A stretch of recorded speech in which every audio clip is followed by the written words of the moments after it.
सुप्रभात प्यारे बच्चों। आज की कक्षा में हम स्वराष्ट्र गौरवम पाठ के श्लोकों की व्याख्या कर रहे हैं। इससे पूर्व हमने इसी पाठ के 5 श्लोकों की व्याख्या की थी। अब हम श्लोक नंबर 6 से इसकी व्याख्या करेंगे।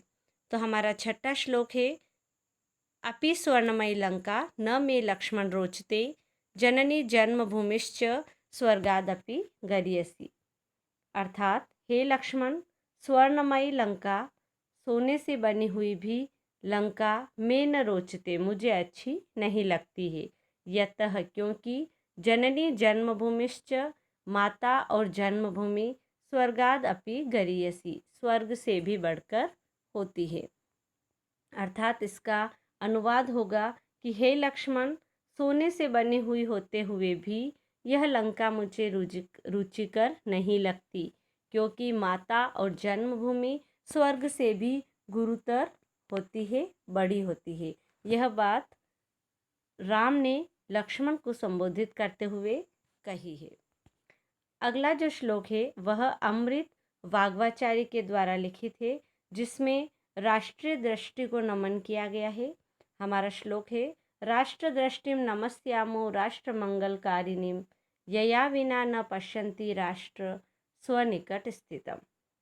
इसका अन्वय होगा, राष्ट्र मंगलकारिणीम, राष्ट्र का मंगल करने वाली, राष्ट्र का कल्याण करने वाली, राष्ट्र दृष्टिम, राष्ट्रीय विचार, राष्ट्र दृष्टि, नमस्यामः को हम नमस्कार करते हैं, यया विना, जिनके बिना, स्वनिकट स्थितम, पास में रहते हुए भी, राष्ट्रम न पश्यन्ति, राष्ट्र को नहीं देखा जाता है।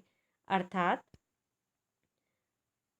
राष्ट्र का कल्याण करने वाली राष्ट्र दृष्टि, राष्ट्रीय सोच को हम नमस्कार करते हैं, जिसके बिना समीप में स्थित भी राष्ट्र को लोग नहीं देख सकते हैं। जब तक राष्ट्रीय विचार व्यक्तियों के मन में नहीं होंगे, वह अपने राष्ट्र के कल्याण के बारे में नहीं सोचेंगे। अगला जो श्लोक है वह भी अमृत वाग्वाचार्य के द्वारा ही लिखित है, और इसमें समान संस्कृति वाले लोगों का एक स्थान पर रहना राष्ट्र कहा जाता है, यह प्रतिपादित किया गया है। समान संस्कृति मताम ग्रावती पितृ पुण्यभूः तावतीम भुवम आवृत्य राष्ट्रमेकम निगद्यते। अन्वय, समान संस्कृति मताम, समान संस्कृति को मानने वाले जनानाम, लोगों के द्वारा, यावती, जितनी, पितृ पुण्यभू, पैतृक और पवित्र भूमि को, तावती, उतनी, भुवम आवृत्य, उतनी भूमि को ढका गया है, रखा गया है, एक राष्ट्र निर्गद्यते, एक राष्ट्र कहलाता है। अर्थात समान संस्कृति वाले लोगों को जहाँ तक पिता पितामह आदि की पावन भूमि है, उसका समग्र रूप राष्ट्र कहलाता है। एक ऐसी भूमि जिसमें समान संस्कृति वाले लोगों के पिता पितामह आदि निवास करते हुए आए हैं और एक ही संस्कृति को मानने वाले हैं, वह पूरी भूमि एक राष्ट्र के रूप में मानी जाती है। अगला श्लोक अमृत वाग्वाचार्य के द्वारा ही लिखित है, और इसमें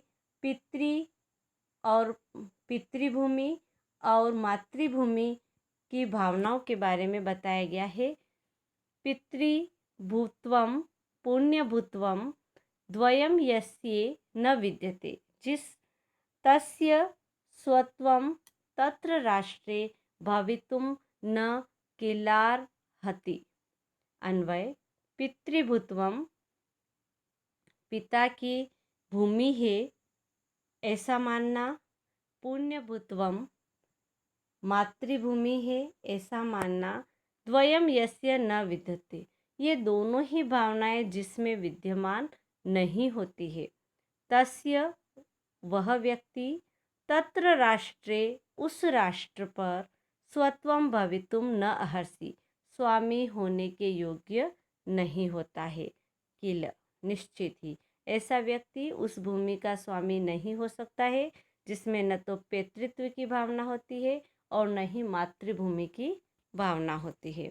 अर्थात इसके अनुवाद के रूप में हम लिखेंगे कि जिस व्यक्ति की न पितृभूमि पिता की भूमि का भाव होता है और जिसकी मातृभूमि का भाव भी नहीं होता है, अर्थात जिस व्यक्ति में इन दोनों भाव में कोई सा भी भाव उपस्थित नहीं होता है, उसका स्वामित्व होना भी योग्य नहीं है। अर्थात वह व्यक्ति स्वामी बनने के योग्य भी नहीं है और उसका स्वामित्व भी संभव नहीं है। और साथ में ही अगर वह स्वामी बन भी जाए तो वह स्वामित्व बना हुआ रहना भी संभव नहीं होता है।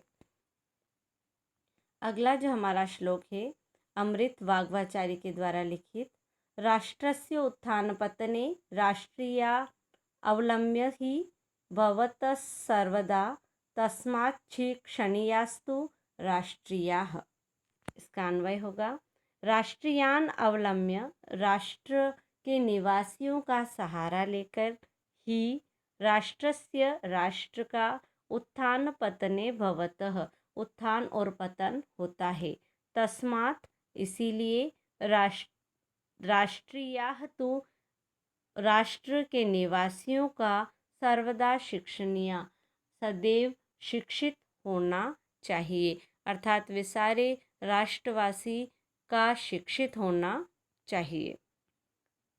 अर्थात राष्ट्र निवासियों का सहारा लेकर ही राष्ट्र की उन्नति और अवनति होती है।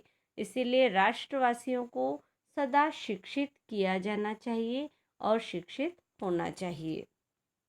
हमारा अंतिम श्लोक होगा, विद्या शस्त्र शास्त्रम च द्वे विद्ये प्रतिपत्तये शस्त्रेण रक्षिते राष्ट्र शास्त्र चर्चा प्रवर्तते।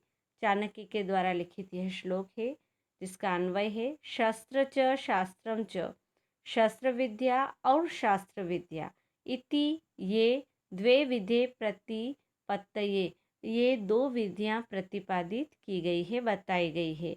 शस्त्रेण राष्ट्रे रक्षिते, शस्त्र के द्वारा राष्ट्र की रक्षा की जाती है और शास्त्र चर्चा प्रवर्तते, और तभी शास्त्रों की चर्चा संभव होती है। अर्थात शस्त्र विद्या और शास्त्र विद्या ज्ञान प्राप्ति के लिए ये दो विद्याएं होती है। शस्त्र के द्वारा सुरक्षित होने पर ही हम शास्त्र की बात कर सकते हैं, उसकी चर्चा होना प्रवृत्त होता है। अर्थात जब तक सुरक्षित राष्ट्र होगा तो ही हम शास्त्रों पर विचार विमर्श कर सकेंगे। तो बच्चों, ये हमारा पाठ था। आप इसकी अच्छी सी व्याख्याएं, शब्दार्थ याद करके व्याख्याएं पढ़ें और उन्हें याद करें। धन्यवाद।